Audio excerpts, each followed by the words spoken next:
యొక్క వాక్యము గొప్పది. Praise the Lord. Hallelujah, hallelujah. నా ప్రియ సహోదరి సహోదరులారా, మనం జీవించడానికి దేవుడు సిద్ధపరిచిన ఈ ప్రకృతి అంతా కూడా దేవుని యొక్క వాక్యం చేతే సిద్ధించబడింది, అంటే సిద్ధపడింది. వాక్యమే మనకు ఆధారం. ఇంత ప్రభావకమైన వాక్యము దేవుని నోటి నుంచి వచ్చినప్పుడు ఆ యొక్క వాక్యం యొక్క ప్రభావం మనుషులను అల్లకల్లోలం చేసేస్తుంది. అంటే సరి చేయడానికి వాక్యం చాలా ఉపయోగపడుతుంది. ఏది ఏమైనప్పటికీ మన జీవితాల్లో ఈ రకంగా గొప్ప దేవుణ్ణి ఆరాధించడానికి, గొప్ప దేవుణ్ణి ఎన్నిక చేసుకోవడానికి, గొప్ప దేవుణ్ణి స్తుతించడానికి, గొప్ప దేవుని యొక్క మాటలు వినడానికి దేవుడు మనకి ఇచ్చిన ఈ చక్కని చెవులను బట్టి, అదేవిధంగా ఆలోచన బట్టి దేవునికి స్తోత్రాలు చెల్లించాల్సింది. ఈ ప్రకృతిలో మానవుడు ఎంత కొట్టుకున్నా, ఎంత తిప్పబడినా, ఎంత మొరపెట్టుకున్నా 80, 90, 100 ఏంటండి? 80, 90, 100 గౌరవ మానవుని ఆయుష్ చేసి ఉన్నావు. Praise the Lord. Hallelujah, hallelujah. గుండె చెదిరిన వారికి, బలహీనంగా ఉన్న వారికి, సత్తువ లేని వారికి, ఏమి తోచని వారికి, అఖండ గోచరంగా కుట్టుమిట్టులాడుతున్న వారికి, అరే ఏమి చేయాలి, ఎలా బ్రతకాలి, ఏమిటి పరిస్థితి అని పైకి చూసే వారికి కూడా ఈ వాక్యము చాలా బలంగా ఉపయోగపడుతుంది. వాక్యం యొక్క ప్రభావాన్ని గమనించండి, వాక్యం యొక్క తేజస్సును గమనించండి. ఈ రోజు రాత్రి మీ హృదయాలలో వాక్యం ఉండాలి. దేవుని యొక్క సృష్టిని చూసుకుంటే ఈ భూమి అంతా కూడా 3%, 1% ఉంటుంది. మిగతా పర్సెంట్ అంతా కూడా వాటర్ ఉంటుంది. అంటే భూమి చుట్టూ కూడా వాటర్ కమ్మేసి ఉంది. వాటర్ భూమిని ఆక్రమించేసింది. దీన్నే మనం సముద్రం అంటున్నాం. సముద్రాన్ని మీరు గమనించి చూస్తే భయపడిపోతారు. సముద్రాన్ని చూస్తే చాలా మంది సమస్యలు ఉన్నవాడు, చాలా మంది ఇబ్బందులు ఉన్నవాడు, చాలా మంది ఇక బతుకుతో అనవసరం అనుకున్న వాళ్ళు రాత్రి కూడా సముద్రం దగ్గరికి వెళ్ళి సముద్రం యొక్క ఘోష చూసి భయపడి వెళ్తారు. సముద్రం వెళ్ళిందంటండి చచ్చిపోవడానికి వెళ్తారు, కానీ దాని ఘోషను చూసి వాళ్ళు వెనక్కి తిరిగి వచ్చేస్తారు. ప్రియ సహోదరి సహోదరుడా, దేవుడు అంత పెద్ద సముద్రాన్ని, చాలా పెద్ద సముద్రం, అంత పెద్ద సముద్రాన్ని అసలు దేవుడు ఎలా ఆపాడో ఆలోచన చేస్తే గుండె నెరవేరమంటారు. సముద్రంలో పెద్ద పెద్ద పెద్ద పెద్ద పెద్ద అలలు వస్తాయి. అలలు వచ్చేది ఎందుకు? ఈ భూమిలో ఉన్న అన్నిటిని కూడా ముంచివేయడానికి అలలు వస్తాయి. ఒకదాని తర్వాత ఒకదాని తర్వాత ఒకదాని తర్వాత ఒకదాని తర్వాత అలలు వస్తూనే ఉంటాయి. కానీ ఎంత పెద్ద అల వచ్చినా సరే చిన్న ఇసుకను చూసి వెనక్కి వెళ్ళిపోతుంది. Praise the Lord. హల్లెలూయా. ఇసుక ఏంటంటే అసలు దాని బతికేంత అదంతా ఇసుక చేతిలో తీసుకుని ఉఫ్ఫని ఎగరగొడితే ఎగిరిపోతుంది. కానీ అంత పెద్ద సముద్రాన్ని ఈ చిన్న ఇసుక రేవులు ఆపేస్తుంది. ఎవరు చెప్పారండి ఇసుకను చూసి వెనక్కి వెళ్ళవే సముద్రం అని? ఎవరు చెప్పారు? ఎవరన్నా చెప్పారా? అనాడు ఎవరన్నా చెప్పారా? అక్బర్ చెప్పాడా? షాజహాన్ చెప్పాడా? నూర్జహాన్ చెప్పాడా? మహాత్మా గాంధీ చెప్పాడా? ఎవరు చెప్పారు? సృష్టికర్త అయిన దేవుడు దానికి ఆజ్ఞ ఇచ్చాడు. చూడండి, ఇంకా 2-3 మాటలు చెప్పి నేను ముగించేస్తాను. చాలా క్రూరముగా ఉన్నాయి, చాలా క్రూరముగా ఉన్నాయి. ఎక్కడున్నాయి? అడవిలో ఉన్నాయి. అవి పగల ప్రయాణం చేసే పరిస్థితి లేదు. వాటికి రాత్రే దేవుడు అనుమతించాడు. ఒకవేళ అది పగల తిరిగితే, పగలే రోడ్డు మీద వచ్చేస్తే, చూసారా ఎంత గొప్ప ప్రభావం కలిగిన మాటలు. అంటే దేవుని యొక్క వాక్యం యొక్క ప్రభావాన్ని గమనించారు. వాక్యము మిమ్మల్ని లేవనెత్తుతుంది, వాక్యము మిమ్మల్ని అందరినీ కూడా కూర్చోబెడుతుంది, వాక్యము మిమ్మల్ని సరి చేస్తుంది, వాక్యము మిమ్మల్ని ఉద్ధరిస్తుంది, వాక్యము మీకు ఉపకారిగా ఉపయోగపడుతుంది, వాక్యము మిమ్మల్ని అందరినీ కూడా దేవుని సమక్షంలోకి తీసుకొస్తుంది. వాక్యం యొక్క ధ్యాస మీకుంటే, వాక్యం యొక్క ప్రభావం మీకు తెలిస్తే, వాక్యం యొక్క అనుభూతి మీకు తెలిస్తే వాక్యము చదవకుండా ఉండనే ఉండదు. వాక్యం అంటే అసలు వాస్తవానికి దేవుడే. అంటే వాక్యము మీ హృదయంలో ఉంటే దేవుడు ఉన్నట్టే. దేవుడు ప్రతి అవయవాన్ని కూడా సరిచేస్తారు. గుండె బలహీనంగా ఉన్నప్పుడు బలాన్ని ఇస్తారు. కనుగుడ్లకు చూపు కనపడకపోతే చూపునిస్తారు. ఈ కనుగుడ్డు చూపు దీనికి ఏమన్నా మందులు వేస్తున్నారా, ఎరువులు వేస్తున్నారా? ఈ చెయ్యి చూడండి ఎంత వారెట్టిందో. ఇక్కడ దోమ వస్తే తప్పకుండా ఇదే కొడుతుంది. దీని దగ్గరకు వెళ్ళి అమ్మా దోమ వచ్చింది ఒకసారి ఇట్లా అంటున్నారా? అంటలేదు. దుమ్ము మీదకి వచ్చినప్పుడు ఒంటి మీద జరుగుతుంటే దుమ్ము మీద జరుగుతున్నప్పుడు అరే దుమ్ము వస్తుంది కళ్ళు మూసుకో అని చెప్తున్నారా? ఎవ్వరు చెప్పట్లా. ఇవన్నీ కూడా దేవుని యొక్క వాక్యం చేత నడుస్తున్నాయి. ఉదాహరణకి కూరగాయలు చూడండి, మీరు తిన్నందుకు వస్తానంటాయి, ఎన్ని తిన్నా వస్తానంటాయి. చేపలు చూడండి, ఎన్ని తిన్నా వస్తానంటాయి. ఇవన్నీ కూడా దేవుడు మానవుడికి మేలు చేయడానికి ఇచ్చాడు. అంటే దేవుడు అంటే ఏంటంటే అందరికీ ఉపకారి. హల్లెలూయా హల్లెలూయా. అందరికి ఉపకారా, కొందరికి ఉపకారా? అందరంటే ఎవరండి? అందరంటే ఎవరు? రోడ్డు మీద నడిచేవాళ్ళ, వాహనం మీద తిరిగేవాళ్ళ, కార్లో తిరిగేవాళ్ళ, ఫ్లైట్లో తిరిగేవాళ్ళ, అందరూ అంటే మానవ జాతి అందరినీ కలిపి దేవుడు అందరూ అంటే యెహోవా అందరికీ ఉపకారి. ఆయన ఎవరికి కీడు చేసేవాడు కాదు. మోహన్ దృష్టిలో మరి దేవుడు అంత గొప్ప కార్యం చేశాడంటే ఇక్కడి నుంచి అక్కడ దాకా ఎవరైనా వెళ్తారండి? అసలు ఎక్కడ వెళ్ళిపోయినాను. నేను మొన్న వెళ్ళాను హాస్పిటల్కి. మామూలుగా ఉన్నవాడిని నేను కనపడమే తల నుంచి తోక వరకు ఇబ్బంది. మామూలుగా జనరల్గా నేను బైక్ తీసుకెళ్ళాను. హాస్పిటల్కి వెళ్తాం, దర్శిద్దాం, చిన్న ప్రార్థన చేసుకుంటామని. దానికి కనుక్కోవడానికి నాకు ఏ టెన్షన్ లేదు. నాకు 1 అవర్ పట్టింది. మళ్ళీ సిటీ మొత్తం తెలుసు. నాకు సిటీలో ప్రతి భాగం కూడా తెలుసు. ఆ హాస్పిటల్ లేదు. మరి అంత టెన్షన్లో పాపం మోజేస్ని మనం అందరూ కూడా అభినందించాల్సింది. మోజేస్ని హైలైట్ చేయాల్సింది. ఏమండి? హైలైట్ చేయాల్సింది, నిజంగా హైలైట్ చేయాలి. మోజేస్ని హైలైట్ చేయకుండా ఉండడం అనేది చాలా అవివేకం. అంత టెన్షన్లో కూడా కాలు నడుపుకుంటా, అంత టెన్షన్లో కూడా అడ్రస్ కనుక్కుంటా, అంత టెన్షన్లో కూడా ఆ హాస్పిటల్ కనుక్కుంటూ వెళ్ళాడంటే అసలు వీళ్ళకి ఎవరితో ఉన్నారండి? నాకేం అర్థం కావట్లేదు. అసలు ఎవరితో ఉన్నారు? అసలు ఎవరింత తోడుగా ఉన్నది? ఎవరికి ఇంకా ఈ కార్యం చేయడానికి సాధ్యమవుతుంది? ఎవరికి చేయగలరు? నేను చేయగలరా? మీరు చేయగలరా? మన పితృలు చేయగలరా? ఎవరు చేయగలరు? దేవుడే చేస్తాడు. ఎందుకంటే కుటుంబం చూస్తే చిన్నవాళ్ళు ఉన్నారు. మరి కుటుంబంలో కూడా ఎవరో ఎదిగిన వాళ్ళే చిన్నవాళ్ళు. ఆ మనిషి మరి నష్టమైపోతే ఎంత ఇబ్బంది ఆ కుటుంబానికి. వాళ్ళకి లైఫ్ లాంగ్ కూడా ఏడుస్తూ కూర్చోవలసింది. ఒకవేళ పెద్దవాళ్ళైనా సరే చిన్నవాళ్ళైనా సరే కుటుంబంలో ఉన్న దేవుడు ఏం చేస్తాడంటే ఒక్కరిని ఇద్దరిని చేస్తాడు, ఇద్దరిని నలుగురిని చేస్తాడు. ఏం చేస్తాడండి? ఒక్కరిని ఇద్దరిని చేస్తాడు, ఇద్దరు తర్వాత ముగ్గురు చేస్తాడు, ముగ్గురు తర్వాత నలుగురిని చేస్తాడు. రెండు చేతులు దేవుడి స్తోత్రాలు చెప్పండి. ఒక్కరిని ఏం చేస్తారండి? ఇద్దరిని చేస్తారు. ఇద్దరిని చేసిన తర్వాత ముగ్గురిని చేస్తారు. ఈ మధ్య ఇవన్నీ గవర్నమెంట్ రూల్స్ వచ్చినాయి కాబట్టి నలుగురితో ఆపేస్తారు. అసలు దేవుని ఆరాధించడానికి ఎంతమంది కావాలి? దేవుని ఆరాధించడానికి ఎంతమంది కావాలి? ఒక ప్రశ్న.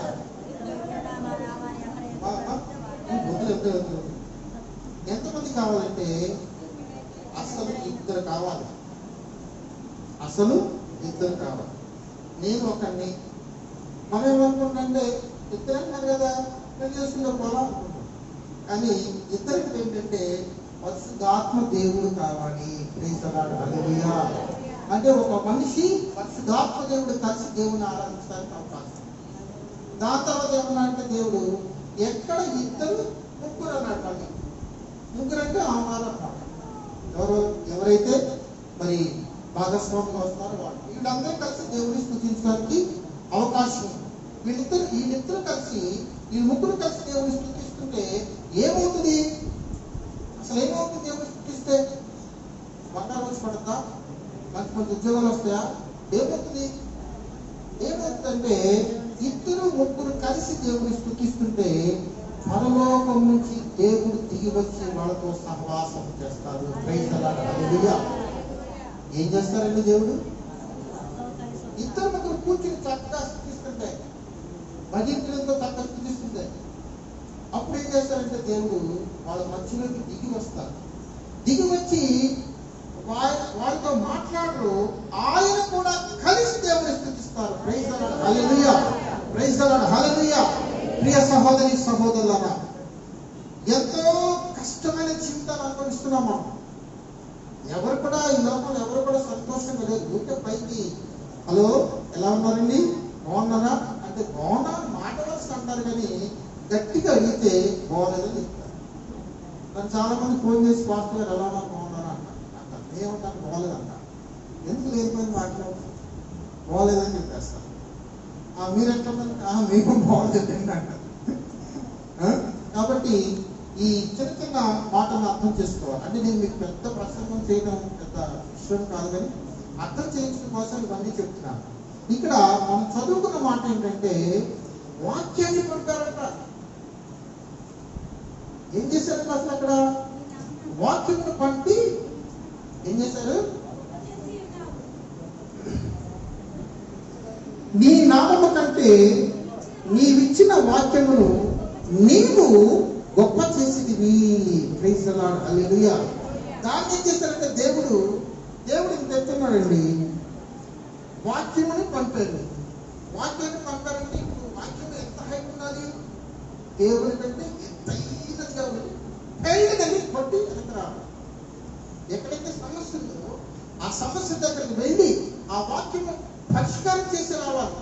వాక్యం యొక్క బలం అంతా ఉంటుంది, అది బలమైనది. వాటినంతా దింపదలుచుకుని వాక్యాన్ని కొడితే. కాబట్టి ఈ చిన్న చిన్న మాటలు అర్థం చేసుకోవాలి. ఒకరోజు ఒక దైవజనులు ఒక మందిరానికి వెళ్ళారు. ఇదివరకు ఇప్పుడు మాస్టర్లకి కాళ్ళు తీయకుండా కానీ ఇదివరకు మాకు ఏమి ఉండే కాదు. వాళ్ళు కేవలం దేవుడు లెక్కలోనే బ్రతుకుతూ ఉంటాడు. అక్కడికి వెళ్ళారు. అక్కడికి వెళ్తే ఒక బిచ్చగాడు అడుగుతున్నాడు. అడుగుతున్నాడు.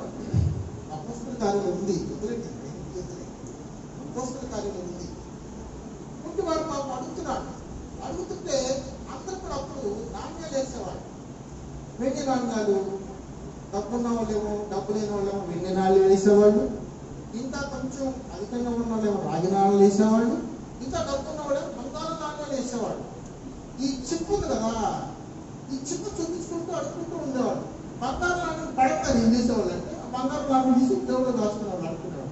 అలాంటి స్థితి కలిగిన వ్యక్తి మన అపోస్తలుల గారికి తగిలితే ఇప్పుడు అపోస్తలులు ఈవిడ దగ్గర ఏం డబ్బులు ఉండవు, క్యాష్ ఉండదు. వీళ్ళ దగ్గర ఏముంది? పాపం భాషల దగ్గర ఏముంటుందండి? పర్సు ఉంటుంది, పర్సులో డబ్బులు ఉండవు. వాళ్ళకప్పుడు పర్సులు కూడా లేవు, సంచులు కూడా డబ్బులు లేవు. ఈ వ్యక్తి ఏమో పాపం కుంటూ అడుగుతున్నారు. అందరూ డబ్బులు వేస్తున్నారు. డబ్బులు వేస్తే ఏమైపోతుంది? ఆ రోజు అడుక్కుంటే ఆ రోజు కలిసి మర్నాడు మళ్ళీ అడుక్కోవాలి. చూడండి నాకు ఎంత దారుణమైన పరిస్థితి అడుక్కునే వాళ్ళది. ఇప్పుడు ఈ దైవజనుడు ఏం చేశాడంటే, అపోస్తలులు ఏం చేశాడంటే, పాపం వీడు ఎన్ని రోజుల నుంచి ఇలా ఆడుకుంటాడు, వీడిని సరిచేయడానికి ఏముంది నా దగ్గర అని ఆలోచన చేశాడు. వెంటనే పాపం అతనితో మాట్లాడుతారు. బాబు, నా దగ్గర వెండి బంగారు నాణ్యాలు అయితే లేవు, కానీ దేవుడు నాకు ఇచ్చిన అధికారం బట్టి నీవు లేచి ఏమన్నాడండి? ఏమన్నాడమ్మా? అబ్బా చూసారా? ఎంతో మంది పాపం బంగారు నాణ్యాలు వేశారు, రాగి నాణ్యాలు వేశారు, ఇత్తడి నాణ్యాలు వేశారు, డబ్బులు ఇచ్చారు, బట్టలు ఇచ్చారు, అవి ఇచ్చారు, ఇవి ఇచ్చారు. కానీ ఈ దైవజనుడు ఏం చేశాడంటే, నా దగ్గర ఉన్నది నీకు ఇస్తా. ప్రైజ్ ది లార్డ్, హల్లెలూయా. ఈరోజు నా దగ్గర ఉన్నది నీకు ఇస్తా. నా దగ్గర ఏముందో అది నీకు ఇస్తా. ఆ రోజు దేవాలయం దగ్గర బిచ్చగాడు అడుక్కునే విధానాన్ని మార్చాలని ఆలోచన చేశాడు. అతని జీవితాన్ని తారుమారు చేయాలని ఆలోచన చేశాడు. ఇక ఈ రోజు నుంచి ఇతను భిక్ష అడగటం మానేయాలి.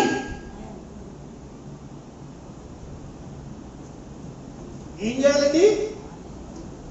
ఇక ఈ వ్యక్తి పిచ్చమెచ్చుకోవడానికి అవకాశం లేదు.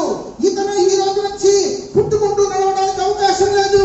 దేవుడు నాకు ఇచ్చిన శక్తిని బట్టి, దేవుడు నాకు ఇచ్చిన వాక్యమును బట్టి ఇతను ఇప్పుడే ఈ క్షణమే లేచి నిలబడాలి. Praise the Lord. Hallelujah, hallelujah. లేచి నిలబడాలి, లేచి నడవాలి, లేచి పరిగెత్తాలి, లేచి అతని పనులు అతను చేసుకోవాలి. ఇంకా ఎవరి దగ్గర పిచ్చం వేయడానికి అవకాశం లేదు. ఇంత గొప్ప దేవుడు అంటే మన దేవుడు. ఈరోజు రాత్రి ఇవన్నీ కార్యక్రమాలు అయిపోయిన తర్వాత ఇంకా మనకు భిక్షం ఎడుకునే స్థితిలో మనం ఉన్నామా? ఈ కార్యక్రమాలు అయిపోయిన తర్వాత దురుపేసుకుని వెళ్ళడం కాదు, ఈ వాక్యాన్ని మీరు తీసుకుని వెళ్ళాలి. ఈ కుంటుకుంటూ నడిచే స్వభావం నుంచి బయటకు రావాలి. దేవుడు మిమ్మల్ని అందరినీ కూడా తన వాక్యం చేత నిలబెట్టును గాక. ఈ వాక్యం చేత మిమ్మల్ని బాగు చేయను గాక. ఈ వాక్యం చేత మిమ్మల్ని ఉద్ధరించును గాక. ఈ వాక్యం చేత మిమ్మల్ని బలపరచును గాక. ఈ వాక్యం చేత మీరందరి యొక్క స్థితిగతులన్నీ కూడా ఇప్పుడే ఈ క్షణమే మారిపోవును గాక. ప్రియ సహోదరి సహోదరుడా, దేవుడంటే తమాషా కాదు, దేవుడంటే ఆషామాషి కాదు, దేవుడంటే ఏదో గంతులేసే విధానం కాదు. దేవుడు మానవులను నడిపించేవాడు, దేవుడు మానవులను ఉద్ధరించేవాడు, దేవుడు అందరికీ ఉపకారి. Praise the Lord. Hallelujah, hallelujah. ఎంత చక్కని దేవుడు పట్టుకున్నారండి నిజంగా వీళ్ళందరూ కలిసి. వాళ్ళే దేవుడిని పట్టుకున్నారు, మంచి దేవుడు పట్టుకున్నారు కదా. ఇప్పుడు ఈయన గుండె చెదిరిన వాళ్ళు బాగు చేస్తారంట. అసలు గుండె ఎప్పుడు చెదురుతుంది ఇది కూడా తెలియాలి మనకి. ఏమండి, గుండె అసలు ఎందుకు చెదురుతుంది? ఎవరి కాలంలో వాళ్ళు, ఎవరి కాలంలో ఉన్న బిడ్డలు తల్లిదండ్రుల్ని ప్రేమించుకోకుండా ఆ వయసు వాడిని ప్రేమిస్తే వాడు గుండె చెదిరిపోతుంది. అంటే దాని అర్థం ఏంటంటే ప్రేమలో పడితే గుండె చెదిరిపోతుంది. ఇంకా కుటుంబంగా అయిన వారు ఆర్థిక సమస్యలు రోజు రోజుకి మీద పడుతుంటే ఆ వ్యక్తి యొక్క గుండె చెదిరిపోతుంది. ఇంకా తినడానికి తిండి లేక, కట్టుకోవడానికి బట్ట లేక అవస్థలు పడుతుంటే గుండె చెదిరిపోతుంది. ఇక గుండె చెదిరిపోతే బాగు చేసేవాళ్ళు ఎవరు లేరండి అసలు. యాక్చువల్గా గుండెని బాగు చేయడానికి ఎక్కడ కూడా దాన్ని ఏమంటారు, పనిముట్లు లేవు. దాన్ని రిపేర్ చేయడానికి, అది రిపేర్ అయితే దాన్ని సెట్ చేయడానికి పనిముట్లు దొరుకుతాయి. ఈ గుండె చెడిపోతే దీన్ని సరి చేయడానికి రెంచులు కానీ, పట్టకర్లు కానీ, స్క్రూడ్రైవర్లు కానీ దొరకవు. అందుకే ఎప్పుడు కూడా గుండెని భద్రపరచుకోవాలి, గుండెని భద్రపరచుకోవాలి. ఎందుకంటే గుండె మనల్ని పరిపాలిస్తుంది, గుండె మనల్ని పరిపాలిస్తుంది. అట్లాగే ఈ గుండె లోపల మనసు ఉంటుంది. ఈ మనసు హృదయము రెండు కలిపి మనల్ని ఆడుకుంటాయి, ఆట ఆడుకుంటాయి. మనసు హృదయం కలిసి ఏం చేస్తే మనల్ని తమాషా చేస్తుంటాయి. మనసు చాలా ప్రమాదకరమైన పరిస్థితి తీసుకొస్తుంది. మనం ఎక్కడే ఉంటామో ఎక్కడో ఆలోచిస్తాం, ఎక్కడో ఆలోచిస్తాం. నిజం చెప్తారండి, ఎక్కడో ఆలోచిస్తాం అన్నమాట. మనసులో మీకు ఉంటారు, ఎక్కడో ఆలోచన చేస్తారు. ఎక్కడ ఆలోచిస్తాం మనం? ఎక్కడో ఎక్కడో అర్థమే కదా అసలు. ఎక్కడో ఆలోచన చేస్తారు. అంటే మనసులో ఏం చేస్తుంది, కన్ఫ్యూజ్ చేస్తుంది. అందుకే దేవుడు ఏం చేశాడంటే హృదయం ఇచ్చి మనసు ఇచ్చి వదలకోకుండా దేవుని యొక్క అంశాన్ని మన లోపల పెట్టాడు. ఏంటా అంశ? అంశంలో పార్ట్. ఏంటా పార్ట్? మనస్సాక్షి. అది దేవునిది. ఇప్పుడు మీరంతా చక్కగా మౌనంగా బుద్ధిమంతులాగా వాక్యం వింటున్నారే, ఇప్పుడు మీతో మనస్సాక్షి మాట్లాడినప్పుడు అవును కదా, అవును కదా అంటదా అంటదా కదా అంటదా? చెప్పడమై ముగించేస్తా. ఆయన 20 నిమిషాలు ఇచ్చారు, మీరేమో ఏ సమాధానం చెప్పడం? మనస్సాక్షి దేవుడు అన్నమాట. ఈ మనస్సాక్షి మాట వినకుండా మీరు ఎప్పుడైతే దాన్ని పెడచెవిటి పెట్టారో అది చాలా ఊరికి అలిగిపోతుంది. మనస్సాక్షి అలుగుతుంది. అలగడం అంటే తెలుసు కదా మీకు, మౌనం అన్నప్పుడు ఏం చేస్తారంటే మనస్సాక్షిని చంపుకుని వాళ్ళు ఇష్టం వచ్చినట్టు చేస్తారు. ఇక వాడికి అద్దు పలుకున్నది కాదు, అద్దు అనుకున్నది ఏదైనా చేస్తారంటే రాత్రులు ఫోన్లో మాట్లాడతారు, చీకట్లోకి వెళ్ళిపోయి మాట్లాడతారు, శిక్షాలకు వెళ్ళి మాట్లాడతారు, ఏమేమో చేస్తారు. అంటే మనస్సాక్షిని కంట్రోల్ చేసుకోకపోతే దేవుని వాక్యం లోపలికి వెళ్ళదు. మనస్సాక్షిని మీరు వృద్ధిలోకి తెచ్చుకోకపోతే దేవుని వాక్యం మీలో పనిచేయదు. మీలో కాదు, నాలో కూడా పనిచేయదు. ఎంత ప్రసంగం చెప్తున్నా నాకు మనస్సాక్షి లేకపోతే నేను చెప్పే మాట ఎందుకు మీరు బురకాయ ఊరికే బురకాయ కూర్చారు అంతే. అందుకే మనస్సాక్షిని చాలా జాగ్రత్తగా చూసుకోవాలి. మనస్సాక్షి అంటే నేను ఎందుకు చెప్తున్నానంటే ఈ కళ్ళు నేనే, వీటిని ఏదైనా చేసుకో, పీక్కో లేకపోతే కష్టస్ కోసుకో, మన సంబంధం లేదు. ఈ చెయ్యి నీదే, దీని ముక్కలు చేసుకో, మన సంబంధం లేదు. ఈ హృదయం నీదే, దీన్ని కూడా ఫలా ఫలా ఫలా ఫలా ఫలా కోసుకో, నాకేం సంబంధం లేదు. కానీ మనస్సాక్షి దేవుడిది, దీన్ని మీరు భద్రపరచుకోవాలి. ప్రైజ్ ది లార్డ్, హల్లెలూయా. మనస్సాక్షి ఎవరిదండి? ఎవరిది? చెప్పండి. దేవుడిది. అంటే దేవుడు మీ లోపల మిమ్మల్ని ప్రేమించి, నన్ను ప్రేమించి ఒక పార్ట్ పెట్టారనమాట. అదే మనస్సాక్షి. ప్రైజ్ ది లార్డ్, హల్లెలూయా. ఆ మనస్సాక్షితో ఎప్పుడైతే మీరు దేవుడి దగ్గరికి వచ్చారో మీ మనస్సాక్షి దేవుడితో సహవాసం చేయడానికి ఇష్టపడుతుంది. మనస్సాక్షి చెప్తుంది, నాలుగంటలే లే ప్రార్థన చేస్తాడు. పాస్టర్ గారు చెప్తే పెద్ద లెక్కలు చేస్తాడు. పాస్టర్ గారు చెప్తే లెక్కాను, కానీ మనస్సాక్షి చెప్తే 4 గంటలు చక్కగా వేస్తాడు. చూడండి, నిజంగా నేను చాలా విలేజెస్లో నేను సేవ చేశాను. నాకు పరిచయమైన వ్యక్తులు పాపం చాలా ధన్యవాదాలు, చాలా ఇదిగా ఉండేది, మామూలుగా ఉంటారు. ఎప్పుడైతే నేను వాక్యం చెప్పానో అంతకైతే వాళ్ళ ఇంటికి వెళ్ళి మంచిగా తాగడానికి 2-3 పోయింది. నాకు మంచిగా కూడా తాగడానికి చాలా భయం వేసింది. కూర్చోడానికి ఉండదు కాదు, నిల్చోడానికి ఉండదు కాదు. అయినా సరే మరి వెళ్ళిపోయి వాక్యం చెప్పాడు. మొత్తం చెప్తామంటే వాక్యాన్ని అంగీకరించారు.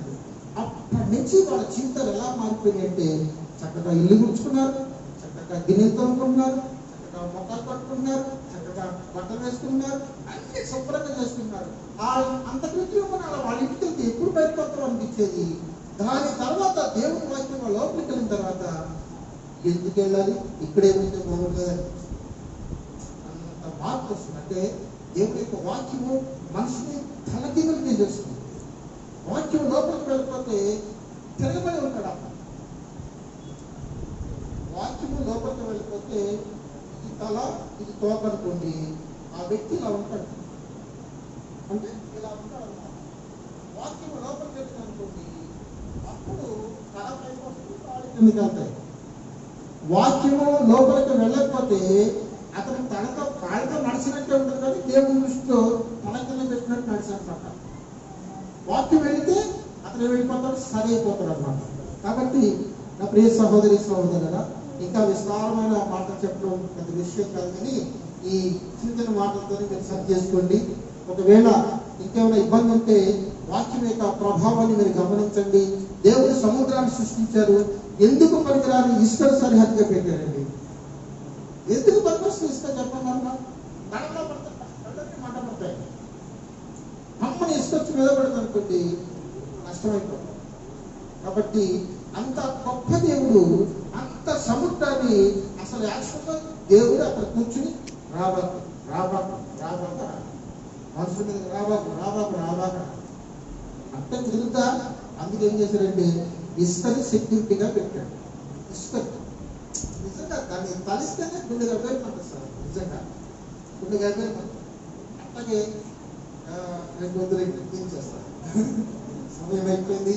ఈ విధంగా దేవుడు మోహన్ని మరి వాక్యం చేత రక్షించి, వాక్యం చేత బాగు చేసి, వాక్యం చేత శుద్ధీకరించి, తనకున్న బలహీనతలను కూడా తొలగించి, వాటన్నిటిని కూడా సమృద్ధిగా మార్చి, ఏదైతే ఇబ్బందికరమైందో, ఏదైతే తనకున్న పరిస్థితి తారుమారయ్యే పరిస్థితి ఉందో, అప్పుడు ఆయన అక్కడ నిలబడి డాక్టర్ గారు చెప్పాడు, అందరూ ప్రార్థన చేస్తే ఏమవుతుంది అసలు? యాక్చువల్గా దేవుడు అక్కడ ఉండి మోహన్కి ఇబ్బంది గురించి సరిగే అన్నాడండి. ఏమన్నాడు? డాక్టర్ గారిని పిలిచి మా వాళ్ళు వస్తున్నారు, ప్రణా పరిస్థితిలో ఉన్నాడు మోహను, ఆ మోహన్ వస్తున్నాడు, అన్ని సరి చేసాయి, అతను రాగానే చక్కగా తీసుకెళ్ళు, అతను ఎక్కడైతే ఇబ్బంది ఉందో ఇమ్మీడియట్లీ కరెక్ట్ ఇంజక్షన్ ఇచ్చేసాయి, బాగు చేసాయి. అప్పుడు ఆ డాక్టర్ గారు గజ గజ గజ గజ గజ వడికి ట్రీట్మెంట్ చేశాడు. నేను ప్రార్థన చేశాను, నేను ప్రార్థన చేశానండి.